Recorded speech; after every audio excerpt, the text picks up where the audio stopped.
तो अभी एक फार्मा की कंपनी देखते हैं, सुप्रिया लाइफ साइंस। ठीक है, ये भी फार्मा की कंपनी है। आप देखोगे पीएस वगैरह से आपको पता चल जाएगा कंपनी करती क्या है। बेसिकली एपीआई वगैरह फार्मा की कंपनी है, तो वही सब करती है। ठीक है, अब देखो ये कंपनी का क्या गाइडेंस रहता है कि हम 20% से एनुअल ग्रोथ करेंगे और 1000 करोड़ का रेवेन्यू अचीव करेंगे 27 में।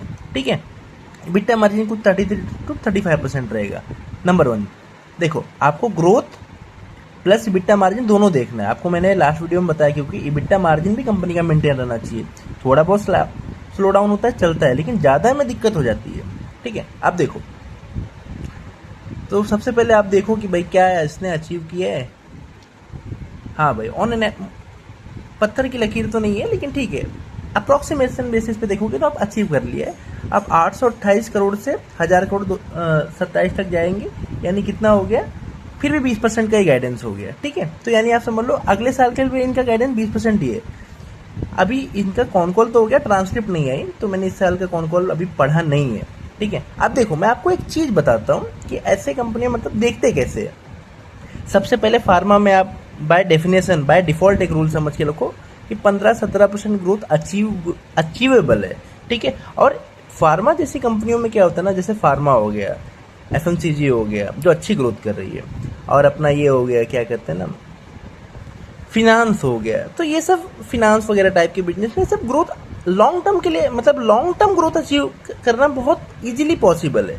ठीक है, अपन तो देख ही रहे हैं भाई, पूरी दुनिया को लोन चाहिए, पूरी दुनिया ही आजकल मेडिकल वगैरह के दीवाने हो गए हैं। दीवाने क्या, उनकी मजबूरी हो गई है।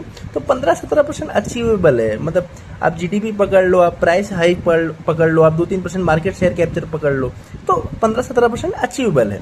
अब देखो कंपनी ने क्या बोला भाई, 20% करेंगे। ठीक है, अब मान लो आपने कंपनी को लिया होता, एग्जाम्पल पकड़ो, मान लो लिया होता और जून में आपका इनका रिजल्ट आया -10%, फर्स्ट क्वार्टर की बात कर रहा हूँ।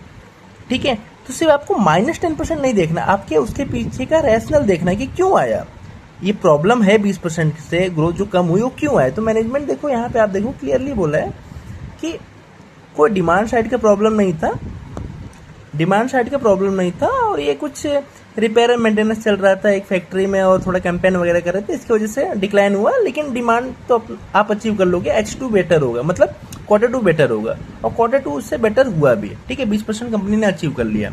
आपने अगर सिर्फ 10% माइनस पे देख के डिसीजन लिया होता तो आप काट भी दिए होते। लेकिन अगर आप सिर्फ इस कंपनी में अगर बने हो, एग्जाम्पल पकड़ो, ठीक है, आपका हो गया नंबर 1।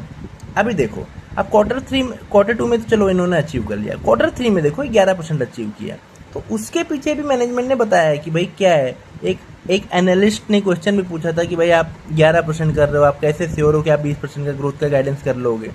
तो उन्होंने क्लियरली बोला था भाई 2 रीजन है, एक तो सब छुट्टी पे चले गए, इसकी वजह से हमारे इनका एक्सपोर्ट ओरिएंटेड बिजनेस है। ठीक है, तो इसकी वजह से एक्सपोर्ट कर नहीं पाए, और दूसरा भी इनका कुछ कैपेसिटी वगैरह बढ़ा रहे थे जिसकी वजह से हो गया। लेकिन ये ओवरऑल 20% का ग्रोथ तो अचीव कर लेंगे। ठीक है, तो देखो आपको मैं मतलब समझा क्या रहा हूँ, आप वो समझो कि अगर आपने देखा कि भाई कंपनी ऑन एन एवरेज 20% से ग्रोथ कर लेगी, आप अगर ये तो आज का दिन है ना, आज का दिन इजी है कि अब मैं बोलना कि भाई 20% तो अचीव कर लिया ना। लेकिन मान लो आप Q1 पे होते तो आप क्या बोलते, यार ये तो -10% अचीव किया। ठीक है, तो पहला कहते हैं ना, एक सेंसिबल इन्वेस्टर क्या करेगा, पहला चीज क्या रहेगा, अगर -10% आया, स्टॉक गिरेगा, तो जाके बाय नहीं करना होता है। ठीक है, जब आपका ग्रोथ स्लो डाउन हुआ ना, तो कभी जिंदगी में बाय नहीं करना होता है। आपको सोचना रहता है कि आप बने रहो या तो आप काटो। ठीक है, वो आप कैसे पता चलेगा, जब आपका कॉन कॉल आएगा। कॉन कॉल में मैनेजमेंट ने बता दिया। ठीक है, तो अगर आपको एश्योरेंस है, आप बिलीव करते हो तो बने रहो, नहीं तो आधा काटो, जो भी जितना आपको काटना है। एटलीस्ट जोड़ो मत, क्योंकि जब दिक्कत आती है ना तो जोड़ा नहीं जाता। पहली चीज 20% आया, ओके। तीसरे क्वार्टर में दिक्कत आया, तीसरे क्वार्टर में आपने रीजन देख लिया, अगर आपको थोड़ा सा बिलीव है मैनेजमेंट की कमेंट्री पे, अच्छा लग रहा है तो बने रहो, नहीं तो ठीक है निकल जाओ।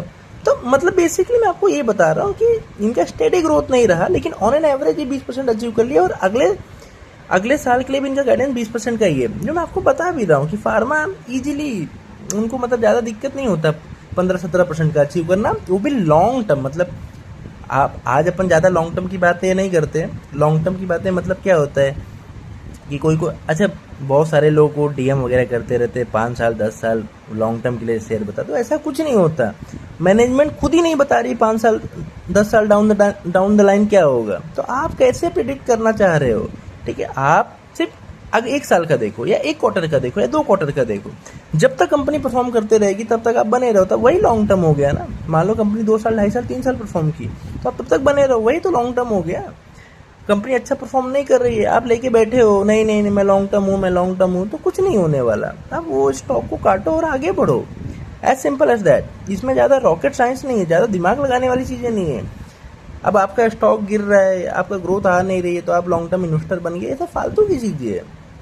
ठीक है, तो बैक टॉपिक आते हैं। 20% अचीव करेंगे, 20% के हिसाब से अगर आप इसका कहते हैं ना, आप वो अगर फॉरवर्ड पी का कैलकुलेशन करोगे तो आपका कितना बनता है। देखो 1000 करोड़ में इसका पैड मार्जिन क्या रखते हैं भाई, ये 20% का पैड मार्जिन रखते हैं। ठीक है, 20% का पैड, हाँ, तो 1000 करोड़ अगर कंपनी करेगी तो 200 करोड़ से तो 200 करोड़ से तो ज़्यादा ही अचीव कर लेगी। मतलब समझो ना, आप कंजर्वेटिव पे पकड़ो के चलो, मान लो 250 करोड़ कर लेगी, एग्जाम्पल पकड़ो, 40 करोड़ और बढ़ा लेगी प्रॉफिट, या 30 करोड़ और बढ़ा लेगी। कोई पत्थर की लकीर नहीं, कोई ये आईसीआई का पेपर नहीं चल रहा, सीए फाइनल सीएफए का पेपर नहीं चल रहा कि आपको एग्जैक्ट आंसर चाहिए। 240-250 करोड़ का पैट अचीव कर लेगी। 6500 करोड़ की कंपनी है, इधर देखो 6500 करोड़ की कंपनी है, अगले साल कितना 250 अगर मान लो अचीव कर ली, तो 26 के फॉरवर्ड पी पे मिल रही है कंपनी, जो 20% से ग्रोथ करे। ठीक है, तो आपका पैक एक से तो ज़्यादा ही बना, लेकिन फिर भी 20% मतलब देख सकते हो कंपनी, ऐसा कोई वो है नहीं। आप अगर देखना चाहो तो देख सकते हो भाई, 26 के फॉरवर्ड पी पे आपको कंपनी मिले जो 20% का ग्रोथ करेगी। तो अगर आपको आपके रिस्क एपेटाइट या आपको जम रहा है तो आप देखो, नहीं तो फिर इग्नोर करो, आगे बढ़ो। मैं तो आपको सिर्फ समझा रहा हूँ ना कि कंपनी को बेसिकली देखते कैसे। अब ये पी तो फालतू पी है। अब जो इंसान आपको ये पी, अगर जो भी आपको इन्फ्लुएंसर ये पी के बेसिस पे आपको कुछ भी बता रहा है ना, सीधा उसको ब्लॉक मारो, उसको कुछ नहीं पता। वो ये तो मेरा छोटा भाई 10 साल का भाई भी बता देगा, लेकिन ये आपको नहीं देखना है। ठीक है, आपको तो आगे का देखना है, ये तो हिस्टोरिकल पी है, आपको तो आगे का पी देखना है।